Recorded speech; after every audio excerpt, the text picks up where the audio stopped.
It's a video game show. It's a video game show. It's not a game show about videos. It's a video game show.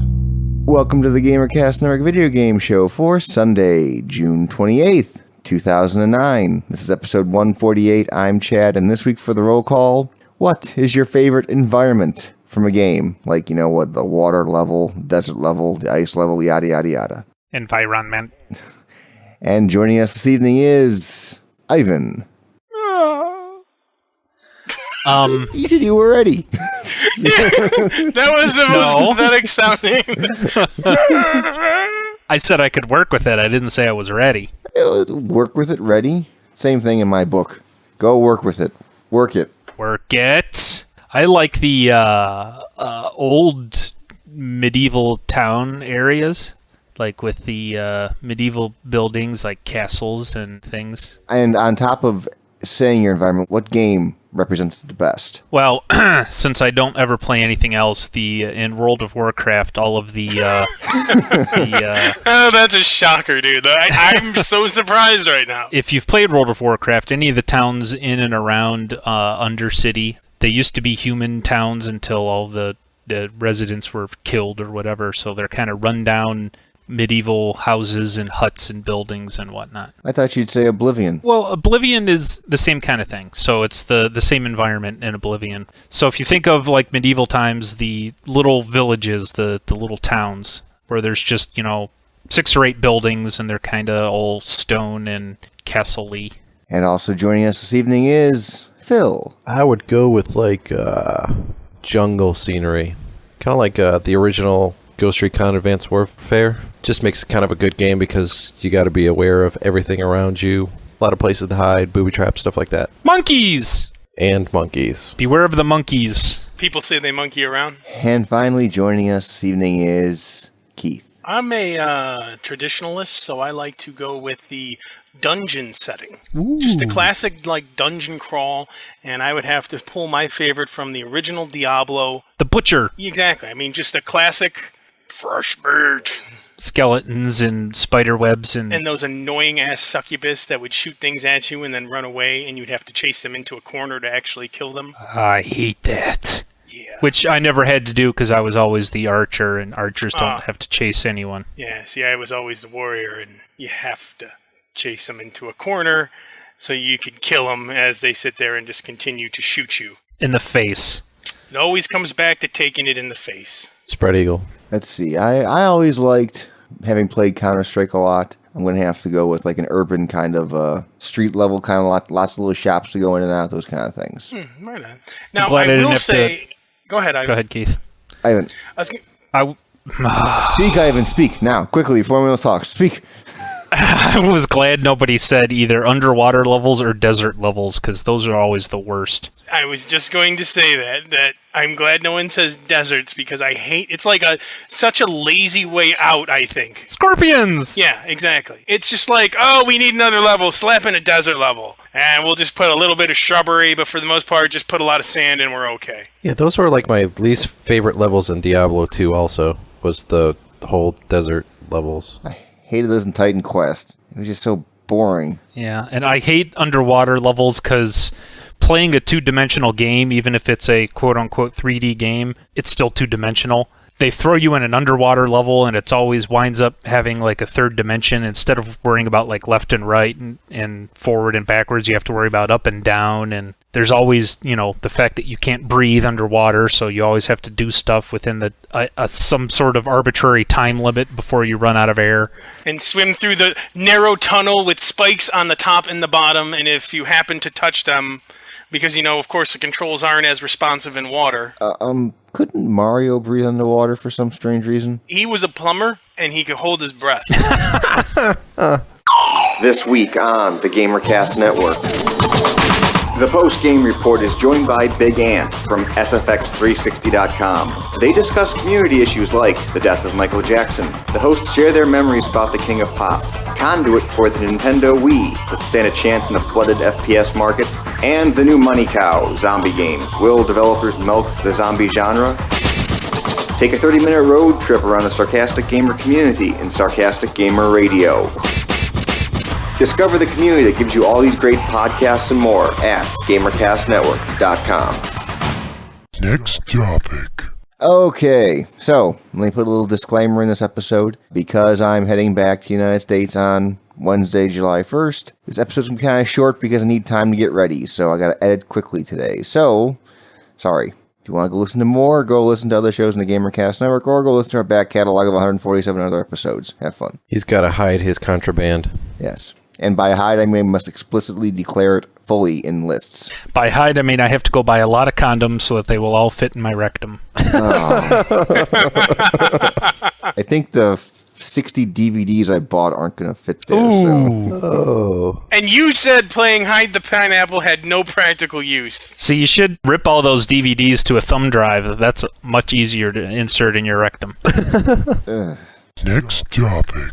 So first off, Keith, you must tell us, how does Magic work on a standard definition TV? This is Magic the Gathering on Xbox Live Arcade. It actually works just fine when you zoom in. You can't read a damn thing from zoomed out, but from when you zoom in, you can actually read it just fine. I like the Magic the Gathering game. I definitely think it's well worth the $10 because as you win with each deck, you can unlock up to 17 additional cards for each deck. So there is some room for customization. Yes, you can't just build it from scratch, but for a Magic fix, I'm enjoying it. Yeah, like I'd said last week, really doesn't matter if you have standard def or high def, because on my high def TV, it was hard to read things zoomed out as well, which is, like I said, why I thought you might have a problem. The text is just too small, so you have to zoom in, regardless of the TV you're on, unless you're sitting right in front of the TV. Now, one little question. Has anyone tried a online game? Yeah. Is it any different than playing the computer? I mean, maybe a little more fast-paced, or is it still... No, it's pretty much just like you'd be playing the computer, yeah. And like I even said in the beginning last week, it's annoying when you're,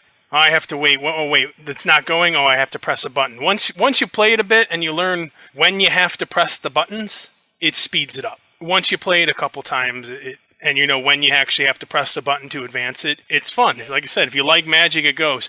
And on the flip side of that, yesterday we were at Sue's nephew's birthday, and I was talking to her brother, and he said they apparently fixed online matches with Culdcept Saga. Oh. Because we were talking about Magic, and he goes, well, you know, I haven't even tried it because we've just been playing Culdcept. And I said, I've tried a few times, and it never lets you finish a game. He goes, yeah, they fixed that. He goes, we're able to finish full games all the time now. I personally haven't tried it, but... from what he said, you can now actually play full games of Culdcept Saga online. So I'm going to have to break that out and give it a whirl. Yeah, I haven't played that game since the one time you, me, and Chris tried to play and couldn't get more than like 5 minutes in. That was the last time I touched it as well because it angered me after that. We're going to have to try again. Yar. Next topic. Blood Bowl finally came out for the PC. Oh, yes. It's not on Steam yet. What is it out on right now if I want to buy it? In the United States, you have to buy it, I believe, digitally. Through what company? Going to the Blood Bowl website. It's not going to be coming out for Steam until, I want to say, September. So you can get it digitally, though it kind of threw me because I went and I downloaded it. And you go in, you select the language, and then when you go to the download page, it's like in French or something. So I'm like, I selected English, and I can't get to it. But you just have to download all little pieces, and the download isn't very well done. Okay. You were in the beta. It's come out, so now you can talk about the beta because there was an NDA. So tell us all about Blood Bowl. Blood Bowl is based on the board game that shares the same name. It's a turn-based strategy, football/rugby kind of game. It's like a role-playing violent football game, I guess you could say. Real football, not soccer. It's set in the world of Warhammer. They use the Warhammer races. There's goblins, dwarves, orcs, humans, chaos, wood elves, skaven, and lizardmen, I believe, are the 8 teams. Each team kind of has their strengths and weaknesses. You have so much money to build your team, to buy your players with. You have 8 turn halves, and like I said, it's turn-based. So I take a turn, you take a turn, and you basically go until either A, you've moved all your characters and say, okay, I'm done, or B, you fail a roll. Everything is based off of a 6-sided die, so everything you do, you got to roll 6 for. If you are next to an enemy, opposing player, and you try to leave it, you have to dodge out. If you fail, you fall over and your turn ends. Or you have to knock the other guy over, in which case, again, if you roll and you fail, you fall over and your turn ends. Everything you do, you got to roll. If you pick up the ball, you got to roll. If you throw the ball, you got to roll. Each different team has different skills. If you're a human team, you have a thrower, you have a catcher, you have linemen, and you have blitzers. And each different guy has different sets of skills. Throwers actually have a pass skill, so you could re-roll a failed pass attempt. Your catchers can have catch, so they can re-roll trying to catch the ball. Your blitzer has block, so if you roll the blocking dice and you get what it comes up as a double knockdown, the block counteracts that and your guy stands up. You can also buy team re-rolls that will obviously do just that. It allows you to re-roll one dice. But it's pretty much it's like a turn-based football game that has a role-playing game element to it, because as you get star player points for doing different things, you score a touchdown, you get star player points. If you hurt another player, you get star player points. If you throw a ball, if you complete a pass, you get star player points. Then as your characters get more star player points, you get rolls to either increase stats or increase more skills or so on and so forth. Chris and I played the holy hell out of this game when we were younger with the board game, but it took a long time. And there is a little bit of a learning curve with it. But Thursday night and Friday night, we played the holy hell out of it. We just sat there playing. But you can do online leagues with this. Even the single-player version is actually pretty cool. You pick a team based on what you're trying to do. Like, Chris likes the more finesse teams. So he tends to run with the Skaven, which are fast little rat people that are weaker, but like I said, they're super fast. I like the dwarf team. They're tough as all hell, but they're slow. So it all depends on your play style, but they pretty much have a different team that can do everything. I know when Phil and I played, I was using my Chaos team, which doesn't really even bother picking up the ball half the time. They just try to hurt people. It's not a game that would pretty much be for everybody. If you're looking for I want to play Maddens or something, this isn't a game for you. This is, if you like strategy games, then it would be more up your alley. Now, did they put in a real-time mode apart from the turn-based mode? I tried the real-time mode. I didn't really like it because it was just really, really, really chaotic. And I wasn't really sure what was going on. I'll probably try it again, but I've pretty much just been playing the classic mode, just the turn-based thing. The feel of it's cool. Like, you can buy cheerleaders and apothecaries, so if your guys get hurt, you have a chance to try to heal them. Like, the dwarf cheerleaders are a bunch of dwarves with steins of ale on kegs, and they sit there and they cheer and they fall off and puke and that kind of stuff. And then they have the Chaos team has these human women dancing around with a fistful of severed heads instead of pom-poms. Just things like that. It's really just, it's got a fun feel to it. I love this game. I love this game. But like I said, it's a turn-based strategy game, and if you're into that kind of thing, and you should know if you like turn-based strategy games or not, if you do, buy it. Unless, of course, you're waiting for it for Xbox or something, but it's phenomenal. The only two things which I did not like in beta, they didn't change in the real game. The commentary is horrible.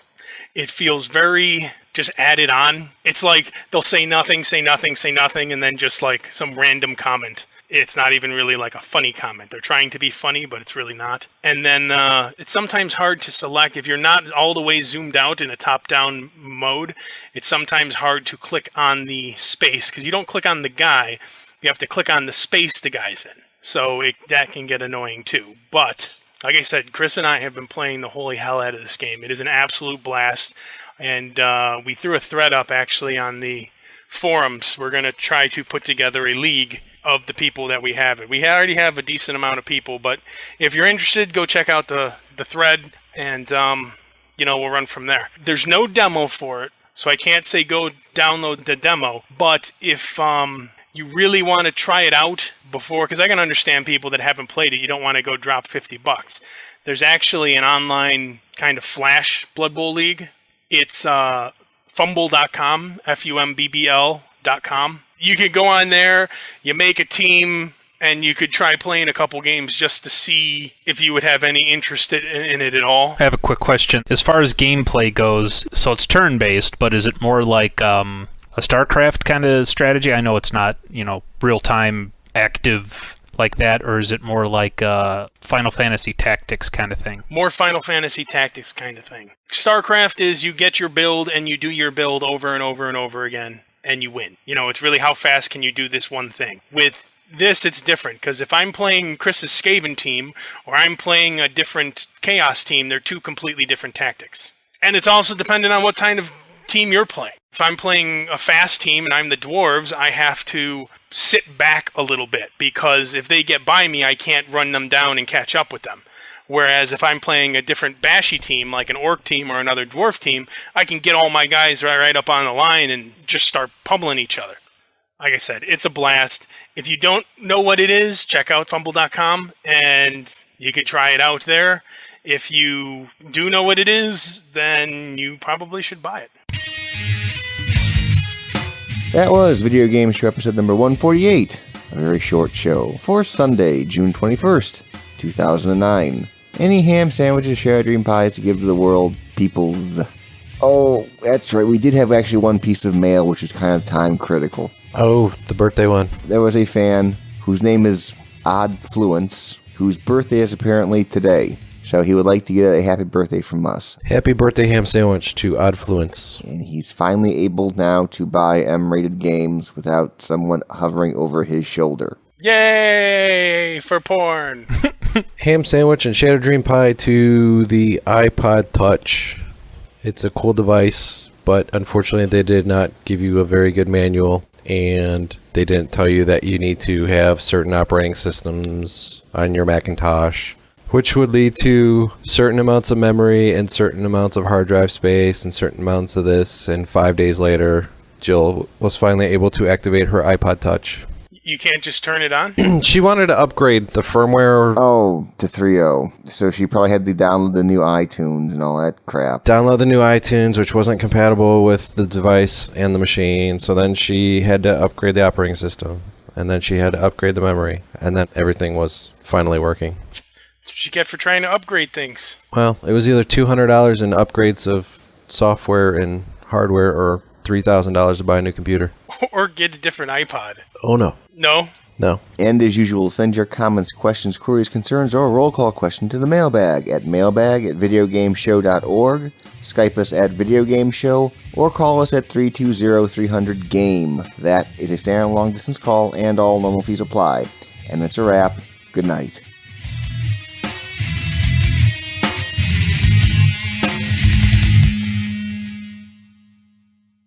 And then we'll do Blood Bowl, and then we'll do some mail, and then that'll be it. And then when I get back next week, we get a normal episode. Cool. So this week you can blame the duty man at the... You said duty. You said duty! I knew that. I knew. You said blame the duty. Customs official in the United States, blame him. I gotta fill out forms before I get back. Duty! Duty, duty, duty! Okay, give me a question here. Why is duty so fun to say?